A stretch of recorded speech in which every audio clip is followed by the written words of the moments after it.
Para começar nossa viagem ao passado, precisamos olhar para as origens de duas mulheres cujas vidas seguiram caminhos completamente diferentes, apesar de terem o mesmo sangue. Duas irmãs, nascidas dos mesmos pais, na mesma casa e cercadas pela mesma fortuna imensa, acabaram vivendo vidas que não poderiam ter sido mais distintas. Uma foi lamentada por um primeiro-ministro, enquanto a outra foi quase totalmente esquecida pela história. Seus nomes eram Edwina e Mary, e a realidade do que aconteceu com elas é muito mais estranha do que a maioria das pessoas costuma ouvir. Para entender Edwina e Mary Ashley, é preciso entender de onde elas vieram, porque o mundo em que nasceram tinha regras muito específicas sobre como a vida de uma mulher deveria ser. O pai delas era Wilfrid William Ashley, um membro conservador do parlamento que mais tarde se tornaria Lord Mount Temple. Era um homem respeitável, bem relacionado politicamente e socialmente estabelecido. A mãe delas era Maud Castle, cujo nome completo era Amália Mary Maud Castle. Ela era filha de Sir Ernest Castle, um dos banqueiros privados mais poderosos do mundo. Sir Ernest era um homem que havia construído a própria fortuna. Chegou à Grã-Bretanha vindo da Alemanha com quase nada. Por meio de uma combinação de instinto financeiro extraordinário e lealdade pessoal ao rei Edward VII, construiu uma fortuna com a qual pouquíssimas pessoas na Grã-Bretanha podiam competir. Quando Maud Castle se casou com Wilfrid Ashley em 1901, aquela foi uma dessas uniões que consolidavam dois tipos diferentes de poder. Ele oferecia posição política e antigas conexões inglesas, enquanto ela trazia o dinheiro, uma quantidade enorme, quase incompreensível de dinheiro. Edwina nasceu em 28 de novembro de 1901 e Mary veio depois, em 22 de julho de 1906. Os primeiros anos das duas foram moldados pela grandiosidade das casas mantidas por Sir Ernest, incluindo Brooke House, em Park Lane, Londres, que na época era considerada uma das residências privadas mais luxuosamente decoradas do país. Os convidados que entravam ali pela primeira vez descreviam o interior como algo entre um palácio e um sonho. Sir Ernest não economizava quando se tratava de mármore, luz e arte. No entanto, a base da infância das meninas não era tão estável quanto o mármore poderia sugerir.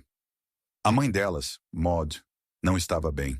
Ela sofria de tuberculose, uma condição descrita na época em termos mais vagos e elegantes, e morreu em 5 de fevereiro de 1911, quando Edwina tinha 9 anos e Mary tinha apenas 4.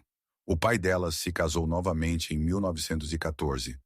A madrasta, Molly Forbes Semple, não foi recebida com afeto por nenhuma das meninas, especialmente por Edwina, que já tinha idade suficiente para sentir profundamente a perda.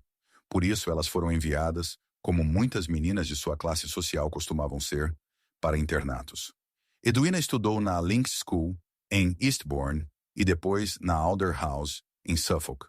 Mary seguiu seu próprio caminho educacional por instituições semelhantes. Elas estavam sendo moldadas para se tornarem o tipo de jovem mulher que a Grã-Bretanha eduardiana e do início do período georgiano esperava de famílias daquele nível, realizadas, elegantes e prontas para o casamento. Mas havia um elemento em sua origem que iria influenciar tudo o que viria depois. Sir Ernest Castle, avô das duas, havia se aproximado especialmente de Edwina depois da morte de Maud e, mais tarde, a convidou para morar com ele e atuar como anfitriã em Brooke House. Ele havia acumulado uma fortuna estimada, no momento de sua morte em 1921, em aproximadamente 7 milhões de libras. Esse número precisa de contexto. Ele significava independência em um mundo no qual as mulheres quase não tinham nenhuma. Significava que quem herdasse aquilo não precisaria pedir permissão a ninguém para nada. Quando Sir Ernest morreu, deixou a maior parte de seus bens para Edwina. Ela tinha 19 anos. Da noite para o dia, tornou-se uma das herdeiras mais ricas da Grã-Bretanha. Seu fundo fiduciário somava cerca de 2 milhões de libras após os impostos, além de Brooke House e outras propriedades. Mary também recebeu uma parte significativa, descrita pela imprensa da época como metade da fortuna do avô. Mas a diferença nos termos do que cada irmã realmente controlava era real, e isso moldaria tudo o que veio depois. Segmento 11. O casamento de Edwina e a vida que veio depois. Ao entrarmos no próximo capítulo dessa história, vemos como riqueza e status levaram a um casamento que fascinou a nação inteira. O homem que entraria no mundo de Edwina, no ano em que Sir Ernest morreu, não era desconhecido do público britânico. Louis Mountbatten, ainda chamado de Lord Louis Mountbatten, um oficial naval de 20 anos, era filho do príncipe Louis de Battenberg e da princesa Victoria de Hesse, o que fazia dele bisneto da rainha Victoria. Ele era bonito, cheio de energia, profundamente ambicioso e completamente fascinado pela herdeira Ashley. Os dois se conheceram em um baile no Claridge's Hotel em outubro de 1920. Edwina já era uma figura importante na sociedade londrina, e a atração foi imediata dos dois lados. Uma correspondência começou, e Edwina acabou indo para a Índia, onde Mountbatten estava em viagem com o príncipe de Gales. Foi em Delhi, em fevereiro de 1922, que ele a pediu em casamento, e ela aceitou. O casamento aconteceu em 18 de julho de 1922, na igreja de St. Margaret, em Westminster. O príncipe de Gales foi o padrinho. Mais de 8.000 pessoas se reuniram do lado de fora, e a lista de convidados incluía a rainha Mary, a rainha Alexandra e grande parte da realeza europeia. As fotografias daquele dia mostram um casal radiante, e a imprensa chamou a cerimônia de casamento do ano. O que as fotografias não mostravam era a complexidade por baixo da superfície. Edwina era uma mulher de enorme energia pessoal e inquietação. Ela não se contentava em ser uma figura decorativa no braço de um oficial da Marinha, por mais aristocrática que fosse a linhagem dele. A riqueza que ela carregava lhe dava uma liberdade que a maioria das mulheres de sua época jamais experimentou, e ela a usava com entusiasmo, às vezes de forma imprudente. Nos anos que se seguiram ao casamento, Edwina viajava constantemente, mergulhava na vida social de Londres e desenvolvia amizades que frequentemente levantavam sobrancelhas. Era particularmente próxima de várias pessoas, fora do que seria considerado seu círculo social natural, incluindo músicos, artistas e figuras do mundo do jazz e do entretenimento, que conhecia na cultura cada vez mais animada dos clubes noturnos de Londres nos anos 1920. Sua amizade com Paul Robeson, o cantor afro-americano e ativista dos direitos civis, tornou-se uma das relações mais comentadas de sua vida. Eles se conheceram em Londres no fim dos anos 1920. Robeson, naquele momento, estava se tornando uma das vozes mais reconhecidas do mundo, e Edwina o admirava profundamente. Se a relação passou ou não da amizade foi algo debatido intensamente na época, e o assunto a acompanhou por anos. O que é claro é que ela não se afastou dessa amizade, apesar da forte pressão social para que o fizesse. O casamento com Mountbatten não desmoronou por causa de nada disso. Ele evoluiu para algo que desafiava as convenções sociais do período, uma espécie de acordo que os dois pareciam conduzir com uma compreensão pragmática. Mountbatten seguia sua carreira naval com intensidade crescente, enquanto Edwina vivia em grande parte segundo seus próprios termos. Eles tiveram duas filhas, Patrícia, nascida em 14 de fevereiro de 1924, e Pamela, nascida em 19 de abril de 1929. A vida familiar existia em um compartimento próprio, separado dos dramas maiores que pareciam orbitar constantemente os dois. Os anos 1930 trouxeram uma mudança de tom. A Europa estava mudando. O espírito de busca por prazer da década anterior começava a se dissolver em algo mais sombrio e ansioso. A inquietação de Edwina passou a se expressar de outra forma. Ela começou a se envolver mais seriamente em trabalhos de caridade, comitês hospitalares e organizações de assistência. Eram sinais iniciais da direção a qual acabaria se dedicando por completo.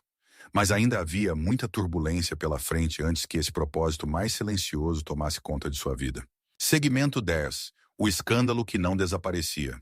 Apesar de seu compromisso crescente com o serviço, a reputação de Edwina quase foi destruída por uma controvérsia que desafiava as próprias bases da alta sociedade.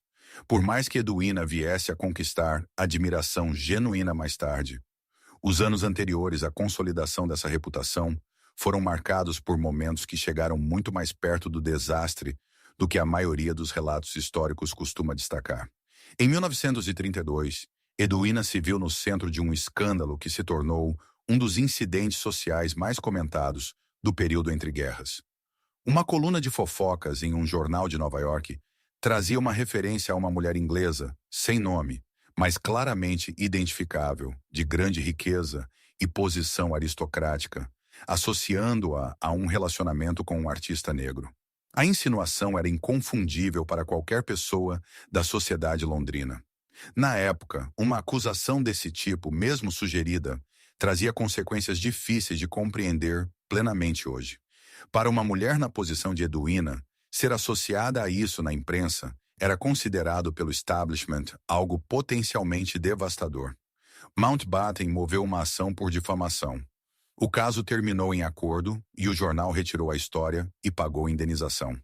Mas a história já havia circulado o suficiente para não poder ser esquecida. A referência implícita a Paul Robeson, embora ele nunca tenha sido citado diretamente, era amplamente compreendida. O que o episódio dizia às pessoas sobre Edwina não era o que os colunistas de fofoca pretendiam. Ela era alguém que se recusava a organizar sua vida pessoal segundo as convenções raciais e de classe de sua época. Esse era o verdadeiro desconforto. Não um escândalo em qualquer sentido moral real, mas um desafio a estruturas que muitas pessoas poderosas, na Grã-Bretanha de 1932, estavam profundamente comprometidas em manter. Ela não desmoronou diante disso. Não se retirou. Continuou mais ou menos exatamente como queria. Era a mesma mulher que, pouco mais de uma década depois, rastejaria por campos de refugiados no calor de um verão indiano.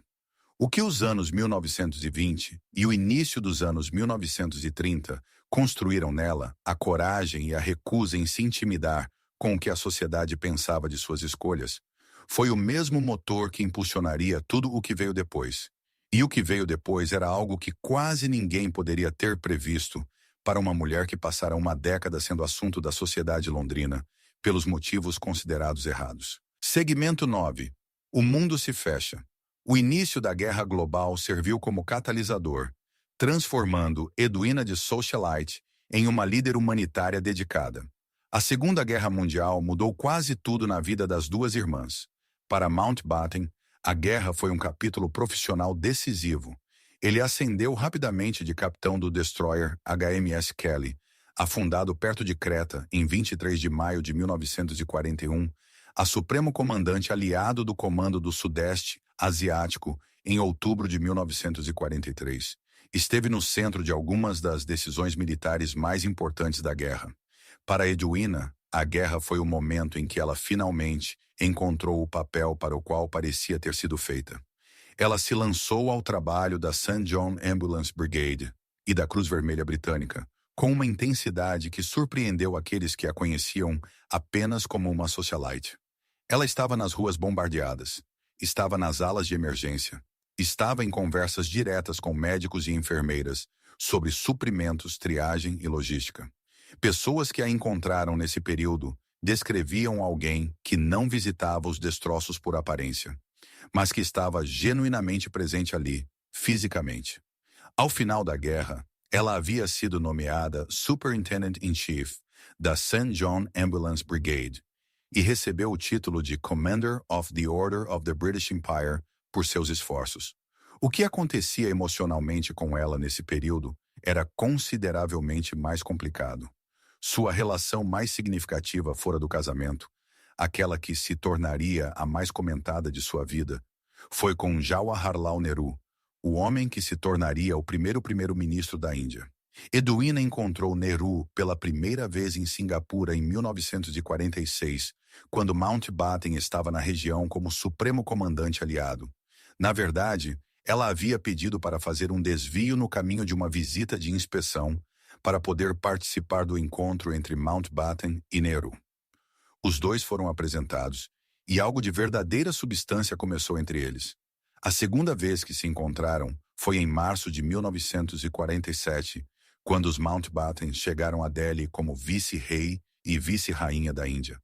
Mountbatten havia sido nomeado para supervisionar a transferência de poder, o fim da Índia Britânica, e Edwina estava ao seu lado em uma função oficial.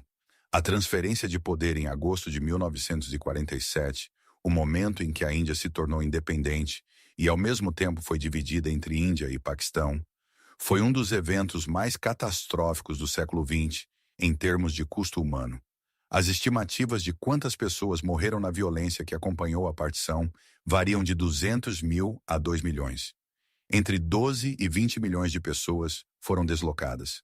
A escala do sofrimento era quase impossível de compreender.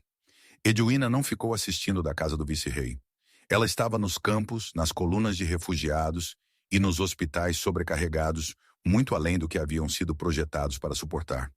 Assessores que a acompanharam descreveram depois paradas no meio de tiroteios para recolher feridos e levá-los a enfermarias. Ela organizou cadeias de suprimentos e uniu 15 diferentes organizações de assistência sob um único órgão coordenador para que a ajuda pudesse circular mais rapidamente. Sentou-se ao lado dos moribundos. Sua proximidade com Nehru nesse período era conhecida nos níveis mais altos, inclusive pelo próprio Mountbatten. Observadores discordavam sobre se aquilo revelava verdadeira serenidade da parte dele ou uma fachada muito cuidadosamente mantida. Mas a amizade entre Edwina e Nehru, documentada em uma extensa correspondência que continuou até a morte dela, foi uma das relações emocionalmente mais significativas da vida de ambos.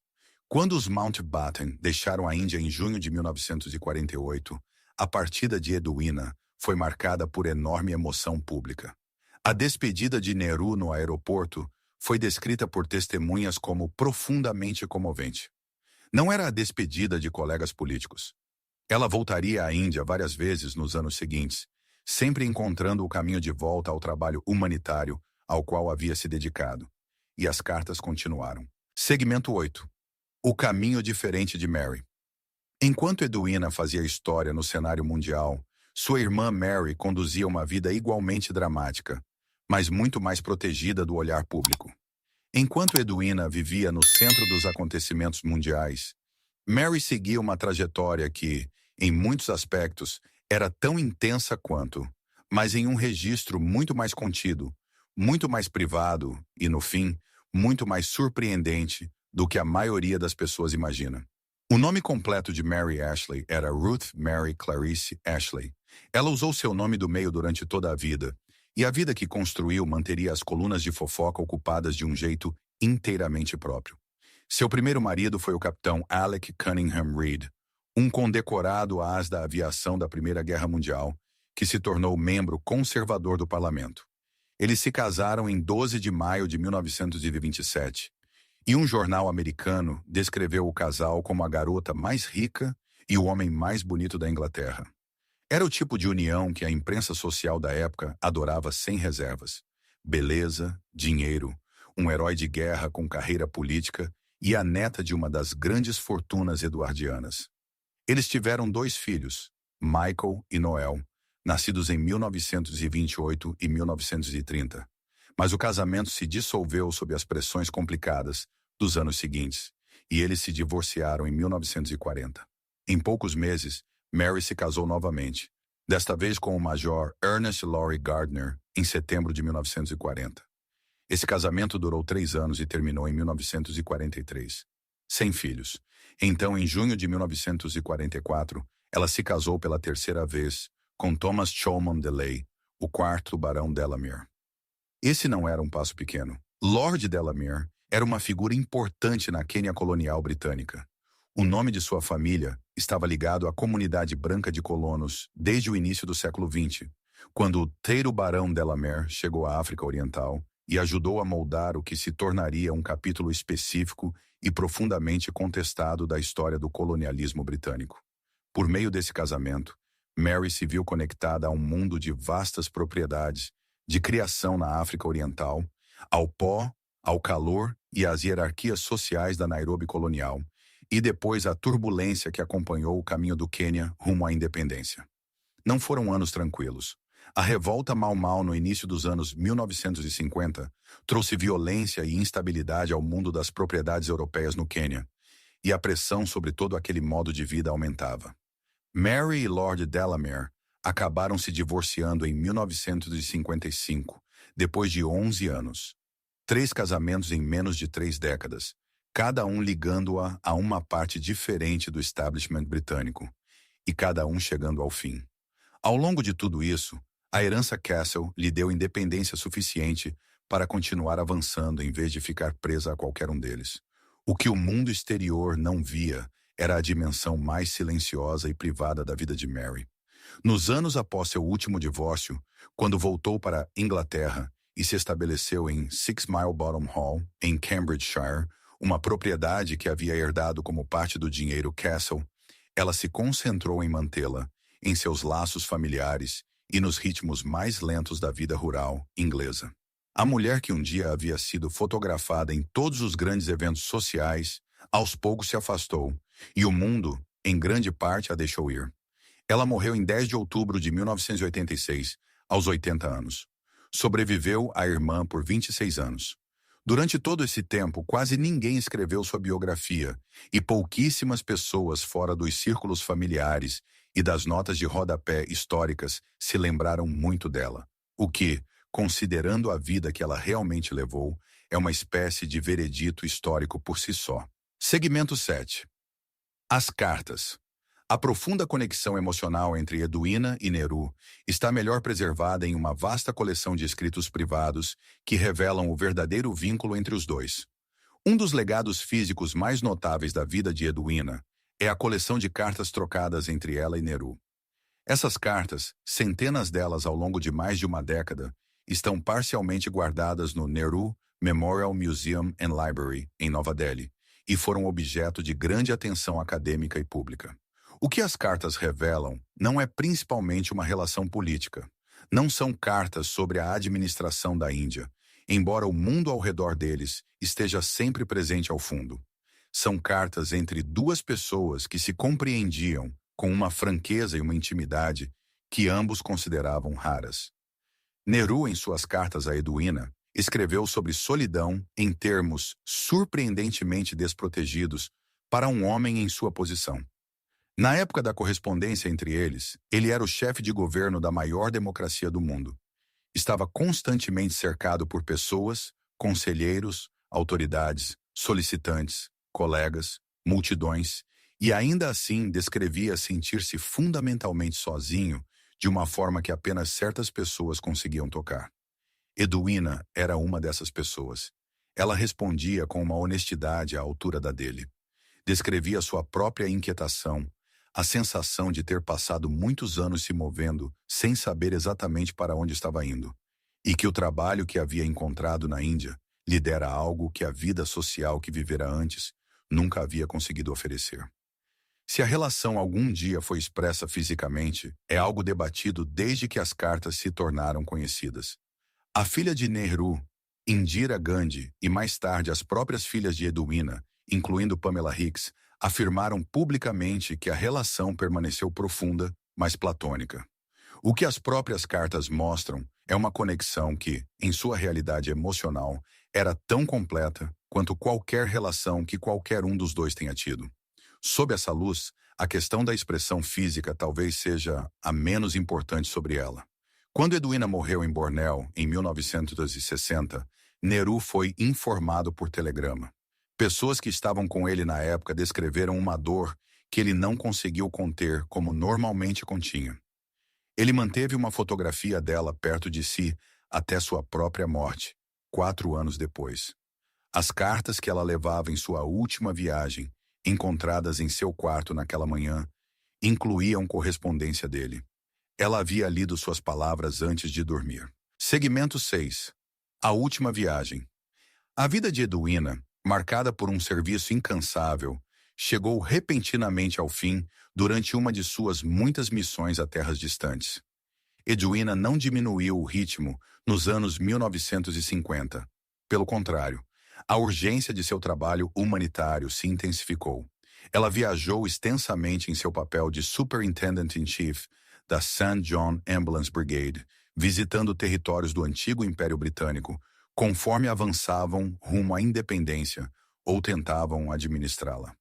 Em fevereiro de 1960, ela estava em Jesselton, no norte de Bornéu, hoje Kota Kinabalu, na Malásia. Era a última parada de uma turnê árdua.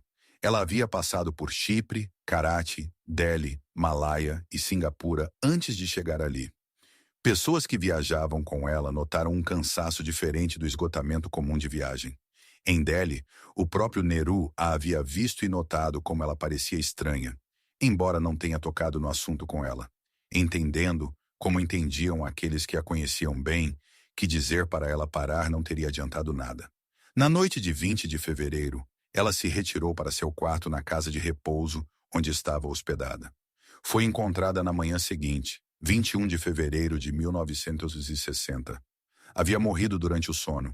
Tinha 58 anos. A causa foi registrada como insuficiência cardíaca aguda. Foi encontrada com cartas de Nehru entre seus pertences, junto com papéis nos quais vinha trabalhando. Em suas últimas horas, ela fazia exatamente o que sempre fazia. De acordo com seus desejos, Mountbatten providenciou para que fosse sepultada no mar, a partir do HMS Wakeful, em 25 de fevereiro de 1960, no Canal da Mancha. O arcebispo da Cantuária conduziu a cerimônia.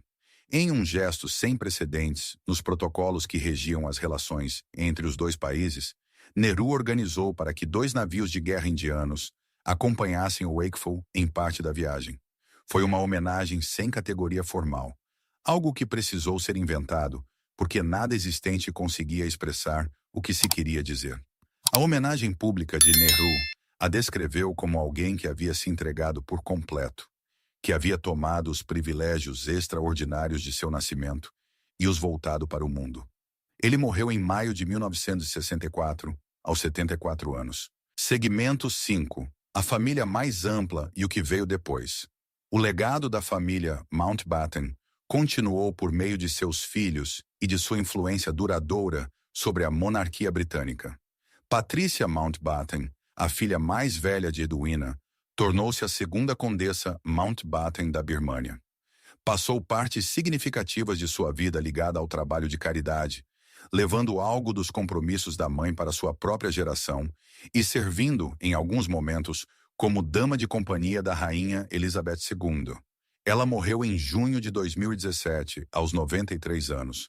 Pamela Mountbatten, a filha mais nova, nascida em 1929 em Barcelona, em uma história que envolveu intervenção real de emergência e um parto prematuro, havia de fato acompanhado os pais à Índia durante o período da partição, quando era adolescente, testemunhando a convulsão histórica de perto.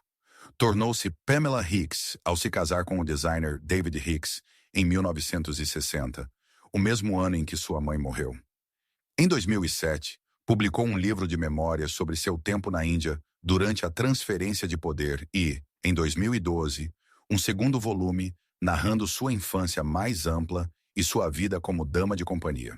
Seus relatos permanecem entre os registros mais pessoais que temos da vida dentro daquela família específica, naquele momento específico da história.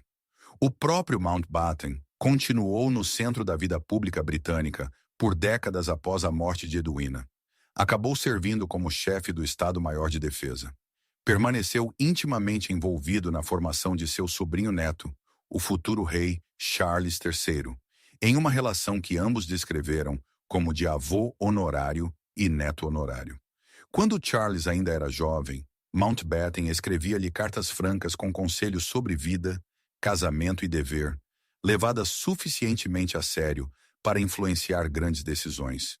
Em agosto de 1979, Mountbatten estava de férias em Mullaghmore, no condado de Sligo, Irlanda, como fizera em muitos verões anteriores. Na manhã de 27 de agosto, levou seu barco, o Shadow V, em direção às armadilhas de lagosta. Uma bomba do IRA havia sido colocada na embarcação na noite anterior. A explosão matou Mountbatten, seu neto de 14 anos, Nicholas Knatchbull, e o tripulante de 15 anos, Paul Maxwell.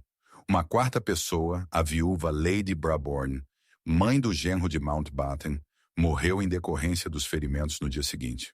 O choque daquela morte, a violência dela, sua natureza pública e a identidade do alvo provocaram um tipo particular de abalo no establishment britânico. O rei Charles descreveu sua dor em termos que deixavam clara a profundidade do que aquela relação significara para ele. O legado de Mountbatten tem sido objeto de considerável reavaliação nas décadas desde então, especialmente em relação ao ritmo da partição da Índia e ao custo humano da rapidez com que foi executada. O legado de Edwina tem sido admirado de forma mais consistente. Seu histórico humanitário é difícil de contestar, e a qualidade humana revelada na correspondência com Nehru, a inteligência, a seriedade emocional e a genuína capacidade de amizade fez dela uma figura que tende a se tornar mais interessante quanto mais de perto é examinada. Segmento 4. A Fortuna Castle e o que ela construiu. No centro das histórias das duas irmãs está a imensa riqueza que lhes deu uma liberdade sem precedentes e, ao mesmo tempo, complicou suas vidas. Um fio que atravessa a história das duas de forma discreta, mas persistente, é o dinheiro. A fortuna deixada por Sir Ernest Cassel foi, em diferentes momentos, fonte de liberdade, conflito, julgamento e algo próximo de transformação. Para Edwina, a herança foi ao mesmo tempo um presente e uma complicação. Significava que ela nunca precisava negociar sua liberdade a partir de uma posição de dependência. Podia ir aonde quisesse, financiar aquilo que considerava importante e viver em termos inteiramente seus. Mas isso também atraía um tipo específico de vigilância. A vigilância reservada a mulheres com independência demais e que a usavam com liberdade demais. O dinheiro também moldou seu casamento de maneiras muito específicas daquela época. O salário de Mountbatten como tenente da Marinha era de 310 libras por ano quando se casaram.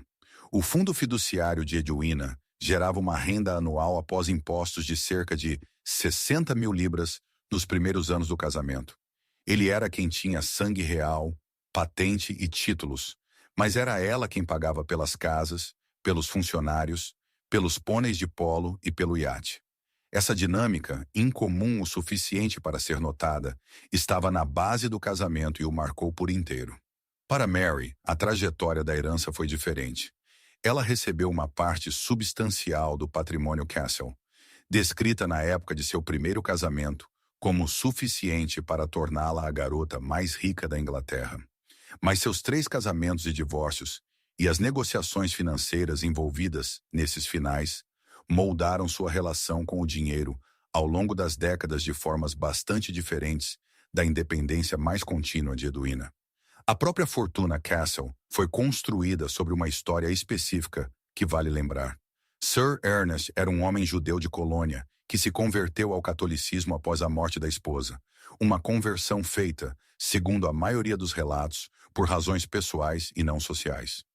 Chegou à Grã-Bretanha ainda jovem, com muito pouco, e ascendeu por meio de um instinto financeiro notável e do cultivo cuidadoso de proximidade com confidentes reais, tornando-se uma das figuras privadas mais poderosas da Grã-Bretanha eduardiana. Sua relação com o rei Edward VII, como conselheiro financeiro de confiança e amigo pessoal, foi o eixo sobre o qual se apoiou toda a transformação social da família Cassel. Sem essa relação, a fortuna talvez tivesse sido construída, mas foi essa relação que abriu as portas do establishment britânico de uma forma que o dinheiro sozinho não conseguiria. Suas netas viveram em um mundo que ele construiu para elas ao longo de uma vida inteira de esforço excepcional. Esse mundo nem sempre reconheceu quem o havia construído nem como.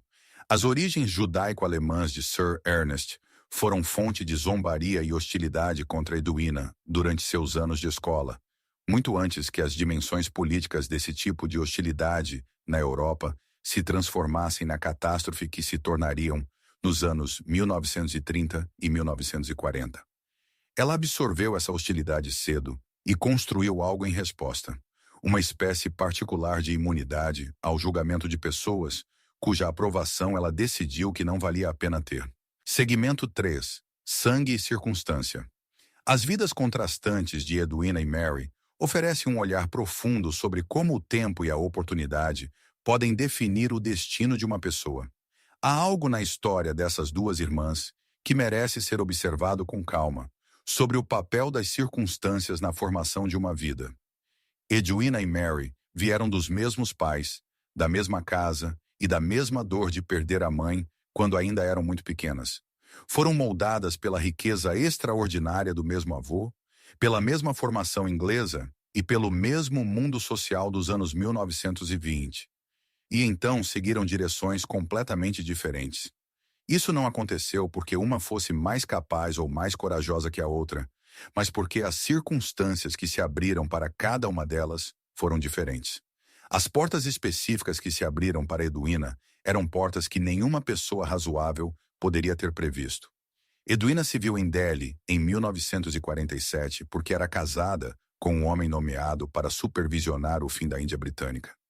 Estava naqueles campos de refugiados porque, por acaso, estava no lugar certo, com o tipo certo de liberdade, em um momento de necessidade catastrófica. O fato de ter respondido àquele momento com tudo o que tinha é o que a tornou notável, mas o momento precisou encontrá-la primeiro. A vida de Mary encontrou outros momentos. 3 casamentos, 3 divórcios e 3 capítulos diferentes de reinvenção em um mundo que observava mulheres de sua classe com muito cuidado e julgava o que via. Ela escolheu cada um desses capítulos. Casar, partir, tentar novamente. Essas não são escolhas pequenas. São apenas escolhas que o registro público costuma achar menos interessantes do que heroísmos humanitários na Índia em tempos de guerra. A fortuna que Edwina herdou aos 19 anos foi a divergência original. Esse dinheiro a colocou em salas, navios, encontros e posições onde o extraordinário podia encontrá-la. A diferença entre as irmãs foi, no início, em grande parte uma questão de um testamento lido em 1921. E ainda assim, as escolhas feitas dentro dessas circunstâncias foram reais. Edwina escolheu ir àqueles campos quando poderia ter permanecido na residência oficial. Escolheu manter a correspondência com Nehru através da solidão da distância. Escolheu, ano após ano ao longo dos anos 1950, continuar viajando, continuar trabalhando e ultrapassar o cansaço que outros viam nela, mesmo quando ela não conseguia reconhecê-lo. Escolheu ser sepultada no mar. Mary escolheu construir uma vida com os materiais disponíveis para ela. E quando esses materiais se mostraram inadequados, reconstruir e reconstruir novamente. A obstinação silenciosa disso não é celebrada como o heroísmo de guerra costuma ser, mas não é menos vida por causa disso. Segmento 2. O que o mundo escolheu lembrar? A história muitas vezes favorece os ousados e aqueles que vivem diante do público, deixando as lutas mais privadas de outros desaparecerem na obscuridade. A memória histórica de Edwina e Mary Ashley tomou formas muito diferentes nas décadas após suas mortes. Edwina tornou-se uma figura a qual biógrafos, documentaristas, pessoas interessadas no fim do Império Britânico e aqueles atraídos pela correspondência com Nehru voltaram repetidamente. A biografia de Janet Morgan, publicada em 1991, foi considerada por muitos anos o relato mais completo de sua vida, usando toda a correspondência para defender a ideia de uma relação que, à sua maneira, foi uma das grandes histórias emocionais do período pós-guerra. Mary atraiu muito menos atenção. O padrão é conhecido na forma como a história registra a vida das mulheres. A mulher que viveu publicamente, circulou pelos centros de poder e deixou marcas visíveis se torna objeto de investigação. A mulher que se casou, divorciou, casou de novo e administrou sua própria vida privada, complicada, desaparece em grande parte do registro. E ainda assim, a vida de Mary continha coisas completamente notáveis em seus próprios termos. Ela teve 3 casamentos ao longo de 3 décadas com 3 figuras importantes da sociedade britânica e colonial. Sua vida atravessou o Quênia do mundo colonial de Lord Delamere, as propriedades de Cambridgeshire da pequena nobreza inglesa e a longa visibilidade pública de ser irmã da mulher que estava em todos os lugares. Ela navegou por tudo isso, suportou as comparações e continuou. A descoberta do túmulo de Tutankhamon em 1922, que transformou seu sogro, o 5º conde de Carnarvon, em uma das figuras mais famosas do mundo, permaneceu como um fato definidor no pano de fundo desse lado de sua história. A história popular e duradoura da maldição do faraó, quando ele morreu no Cairo em abril de 1923, meses depois da abertura do túmulo, fazia parte do mundo dela. O quinto conde havia financiado a busca de Howard Carter, esteve presente na descoberta e morreu de uma infecção no sangue ainda no Egito. Acreditasse alguém na maldição ou não, a história dominou a imaginação pública por décadas, e as conexões de Mary com ela eram permanentes. Highclere Castle, sede da família Carnarvon, ganhou seu próprio tipo de fama muito diferente nos anos 2000, tornando-se amplamente conhecido como local de filmagem de um popular drama de época sobre a vida aristocrática inglesa.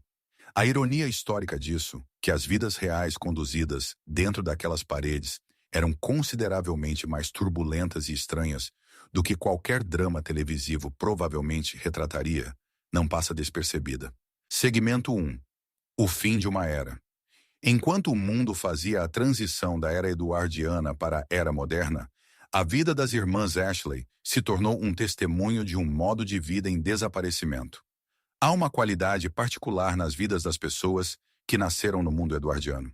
A distância entre o mundo de 1906 e o mundo de 1986, em termos de tecnologia, cultura, política e estrutura social, é quase incompreensível. Pessoas que cresceram com criadas e lacaios viveram o bastante para ver pousos na lua e o completo desmantelamento do império no qual haviam sido criadas para habitar. Mary viveu esse arco. Nascida em 1906 e morta em 1986, ela viu quase toda a transformação do século XX. Foi uma criança em uma casa decorada por uma das grandes fortunas eduardianas e morreu em um mundo onde aquele tipo de casa e estrutura social havia se tornado história. O arco de Edwina foi mais curto, mas mais concentrado. Ela morreu em 1960, o que significa que não viveu os abalos da década seguinte, as revoluções culturais, a continuidade da descolonização e as reavaliações posteriores e mais complicadas da partição, na qual ela havia sido tão central. Morreu enquanto Nehru ainda estava vivo, enquanto a Índia ainda estava em sua primeira década esperançosa de independência, e enquanto o trabalho humanitário que ela havia feito ainda estava relativamente fresco na memória das pessoas que ajudou. Morreu de certa forma no momento certo, se é que existe um momento certo, para ser lembrada principalmente pelo que havia feito, e não por quaisquer complicações que as décadas seguintes pudessem acrescentar ao quadro. A fotografia das duas meninas no banco do jardim, ou a fotografia que talvez exista, representa o que elas eram antes de tudo acontecer. Vale a pena voltar a ela no fim. Duas crianças em vestidos brancos, os mesmos pais, a mesma casa, a mesma perda precoce, uma fortuna prestes a ser distribuída de forma desigual entre elas e um mundo prestes a mudar ao redor delas, de maneiras que exigiriam tudo o que tinham. Uma delas acabaria sendo levada de volta pelo oceano em um navio de guerra britânico, lamentada por um primeiro-ministro que chorou abertamente e lembrada em 2 continentes. A outra viveria por mais 3 décadas, casando, divorciando, reconstruindo, sobrevivendo e finalmente se recolhendo a uma tranquila propriedade inglesa, onde a fama do dinheiro de seu avô e a fama da lenda de sua irmã se assentaram ao redor dela como poeira após uma longa viagem. Nenhuma das histórias é menor que a outra. Elas são apenas diferentes, e a diferença entre elas foi, desde o começo, muito mais frágil do que parecia. Se esta exploração da vida das irmãs Ashley mudou a forma como você enxerga as complexidades escondidas da história, inscreva-se em nosso canal e deixe seu like neste vídeo. Somos dedicados a revelar as histórias que o tempo tentou enterrar. Junte-se a nós enquanto continuamos a investigar o passado para entender melhor nosso futuro. O próximo tesouro histórico será revelado em breve.